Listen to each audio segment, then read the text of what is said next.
এই যে গ্রামের মানুষ তুমগুরে নিয়া রং তামাশা করে, মজা করে, হাসাহাসি করে, এটা আমার দেখা খুব খারাপ লাগে। এই জন্য আমি তোমাকে লেগে বিদেশ থেকে একটা বোনাজি ওষুধ আনছি। আমার কোনো কষ্ট মষ্ট লাগে না, আমিও এগারো দেখলে আসি, এরাও আমার দেখলে আসে, মনে হয় যে আমরা আপন। আরে দুরু, আগে শুনো তো। শোনেন দুলা ভাই, এই ওষুধ খাইলে কি হবে জানেন?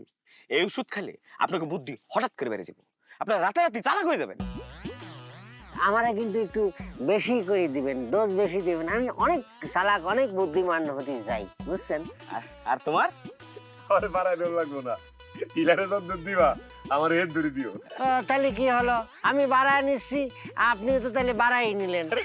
না রে ভাই, বাড়া না, আপনার যে দুধ দিব আমারও হেড ধরে দিব, সমানে সমান। ওটা মোটা কথা বলবেন না তো, আপনি বলতেছেন আমারটা খাবেন, আমি তো বেশি যাচ্ছি, আপনি তো বেশি যাচ্ছেন। আমার ওষুধ লাগতোই না, আমি দাম। এই বসেন বসেন, ঠিক আছে যান, আপনি যেটা